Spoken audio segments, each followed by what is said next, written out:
नमस्कार। हिंदी की कक्षा में आप सभी का स्वागत है।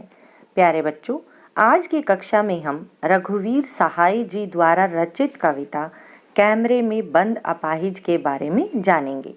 अपनी कविता शुरू करने से पहले मैं आपको कवि के बारे में कुछ बताना चाहूँगी। रघुवीर सहाय जी का जन्म 1929 में लखनऊ में हुआ था। सड़क, चौराहा, दफ्तर, अखबार, संसद, बस, रेल और बाजार आदि इनकी प्रमुख रचनाएं हैं। इनकी प्रमुख रचनाएं अज्ञे द्वारा संपादित दूसरा सप्तक में प्रकाशित हुई। प्यारे बच्चों, इनकी रचनाओं के लिए साहित्य अकादमी पुरस्कार से भी सम्मानित किया गया। आइए अब अपनी कविता शुरू करते हैं। हम दूरदर्शन पर बोलेंगे, हम समर्थ शक्तिवान, हम एक दुर्बल को लाएंगे एक बंद कमरे में, उससे पूछेंगे तो आप क्या अपाहिज हैं? तो आप क्यों अपाहिज हैं? आपका अपाहिजपन तो दुख देता होगा, देता है। कैमरा दिखाओ इसे बड़ा बड़ा। हाँ तो बताइए आपका दुख क्या है? जल्दी बताइए, वह दुख बताइए, बता नहीं पाएगा। कवि मीडिया के लोगों की मानसिकता का वर्णन करते हुए कहते हैं कि मीडिया के लोग स्वयं को समर्थ व शक्तिशाली मानते हैं। वे ही दूरदर्शन पर बोलते हैं और वे कहते हैं कि अब वे एक बंद कमरे अर्थात स्टूडियो में एक कमज़ोर व्यक्ति को बुलाएंगे तथा उससे प्रश्न पूछेंगे, क्या आप अपाहिज हैं? यदि हैं तो आप क्यों अपाहिज हैं? क्या आपका अपाहिजपन आपको दुख देता है? ये प्रश्न इतने बेतुके हैं कि अपाहिज इनका उत्तर नहीं दे पाएगा, जिसकी वजह से वह चुप रहेगा। इसी बीच प्रश्नकर्ता कैमरे वाले को निर्देश देता है कि इसको यानी दिव्यांग व्यक्ति को स्क्रीन पर बड़ा बड़ा दिखाओ।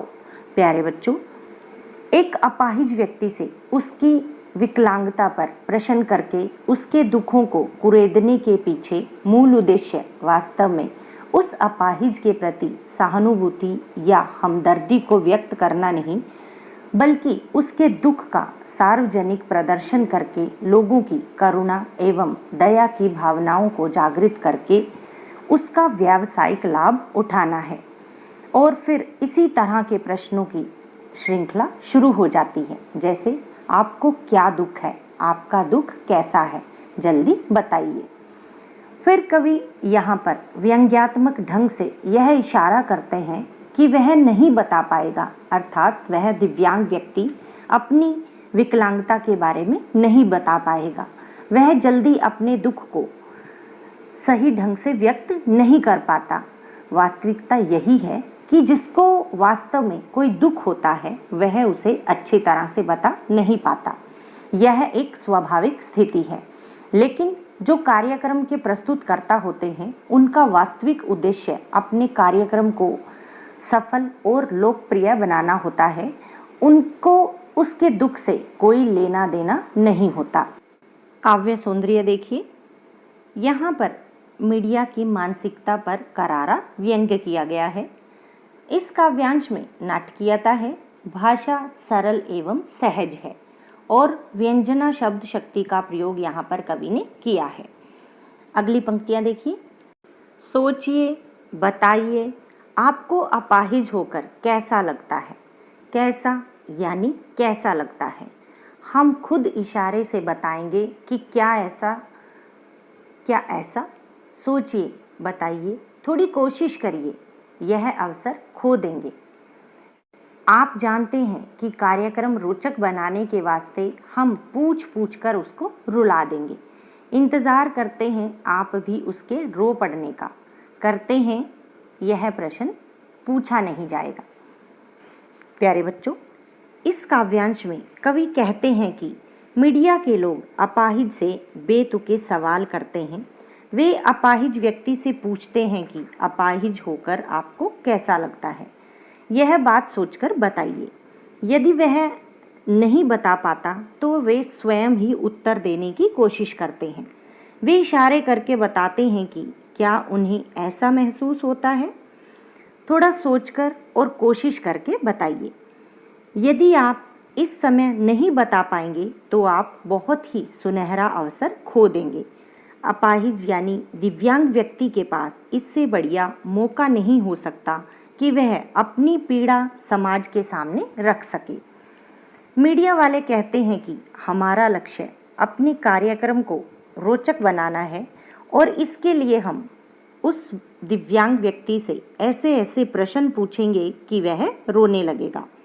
वे समाज पर भी कटाक्ष करते हैं कि वे उसके रोने का इंतजार करते हैं। प्यारे बच्चों, कवि यहाँ पर स्पष्ट करना चाहते हैं कि टीवी कैमरे के सामने बैठा दिव्यांग व्यक्ति अपनी शारीरिक दुर्बलता से संभवतः परेशान न हो, उसके मन में कमजोरी का एहसास नहीं हो, तो भी कार्यक्रम पेश करने वाले जबरन यानी जबरदस्ती उसे इसकी याद दिलाएंगे, क्योंकि वह जब रोएगा, दुखी होगा, तभी इसे प्रस्तुतिकरण और कार्यक्रम दोनों की सफलता माना जाएगा। वास्तव में सामाजिक उद्देश्य से युक्त कार्यक्रम तभी सफल माना जा सकता है जब वह लोगों के मन में करुणा की भावना को जागृत कर सके। काव्य सुंदरिया देखिए, कविता की भाषा सहज एवं स्पष्ट है। कवि ने यहाँ पर एक अत्यंत संवेदनशील मुद्दे को पाठक वर्ग के सामने प्रस्तुत किया है। भाषा की मारक क्षमता अत्यधिक है। इससे हमारा तात्पर्य है कि ऊपर से सीधी सादी एवं सामान्य से दिखने वाली भाषा अत्यंत गहरे व्यंग से युक्त है, जो समाज में एक प्रमुख स्तंभ मीडिया कर्मियों के वास्तविक चेहरे को बेनकाब करने में सक्षम है। तीसरा हमारा जो यहाँ पर पॉइंट है, बदली हुई जीवन स्थितियों में सामाजिक यथार्थ के विभिन्न पक्षों पर सजग टिप्पणी करना नई कविता की प्रमुख प्रवृत्तियों में से एक है। यह बात यहाँ पर स्पष्ट दिखाई दे जाती है। अगली पंक्तियाँ देखिए। फिर हम पर्दे पर दिखलाएंगे फूली हुई आंख की एक बड़ी तस्वीर, बहुत बड़ी तस्वीर, और उसके होठों पर एक कसमसाहट भी। आशा है आप उसे उसकी अपंगता की पीड़ा मानेंगे। एक और कोशिश, दर्शक धीरज रखिए, देखिए हमें दोनों एक संग रुलाने हैं, आप और वह दोनों। कैमरा बस करो, नहीं हुआ, रहने दो, पर्दे पर वक्त की कीमत है। अब मुस्कुराएंगे हम। आप देख रहे थे सामाजिक उद्देश्य से युक्त कार्यक्रम, बस थोड़ी ही कसर रह गई। धन्यवाद। प्यारे बच्चों, इन पंक्तियों में कवि कहते हैं कि दूरदर्शन वाले अपाहिज का मानसिक शोषण करते हैं। वे उसकी फूली हुई आंखों की तस्वीर को बड़ा करके पर्दे पर दिखाएंगे। वे उसके होठों पर होने वाली बेचैनी और कुछ न बोल पाने की जो तड़प उस दिव्यांग व्यक्ति के अंदर है, उसे भी दिखाएंगे। ऐसा करके वे दर्शकों को उसकी पीड़ा बताने की कोशिश करेंगे। वे कोशिश करते हैं कि वह रोने लगे। साक्षात्कार लेने वाले दर्शकों को धैर्य धारण करने के लिए कहते हैं। वे दर्शकों व अपाहिज दोनों को एक साथ रुलाने की कोशिश करते हैं। तभी वे निर्देश देते हैं कि अब कैमरा बंद कर दो। यदि अपाहिज अपना दर्द पूर्णतः व्यक्त न कर पाया तो कोई बात नहीं, पर्दे का समय बहुत महंगा है। इस कार्यक्रम के बंद होते ही दूरदर्शन में कार्यरत सभी व्यक्ति मुस्कुराते हैं और यह घोषणा करते हैं कि आप सभी दर्शक सामाजिक उद्देश्य से भरपूर कार्यक्रम देख रहे थे। इसमें बस थोड़ी सी कमी रह गई है, हम आप दोनों को एक साथ नहीं रुला पाए। फिर भी यह कार्यक्रम देखने के लिए आप सबका धन्यवाद। प्यारे बच्चों, कवि के अनुसार टेलीविजन पर वक्त की कीमत के बारे में बताकर और अपाहिज की पीड़ा को कुरेदकर उसे रुला देने के पीछे कार्यक्रम के निर्माताओं का केवल एक ही उद्देश्य है, कार्यक्रम की सफलता और उसकी लोकप्रियता। पीड़ित व्यक्ति की मानसिक अवस्था एवं संवेदना से उसका कुछ भी लेना देना नहीं होता।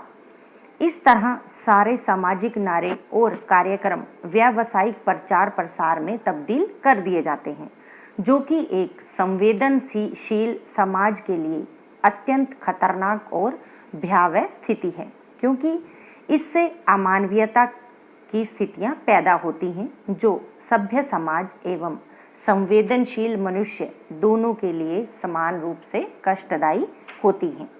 काव्य सौंदर्य देखिए। कवि के विवरण का ढंग अत्यंत रोचक एवं नाटकीय है, अर्थात कवि ने कविता में एक नया अर्थ, सौंदर्य एवं प्रभाव उत्पन्न कर दिया है। काव्यांश की भाषा बोधगम्य है, उर्दू शब्दावली का सहज प्रयोग हुआ है, पर्दे पर में अनुप्रास अलंकार है और मुक्तक छंद का प्रयोग यहाँ पर किया गया है।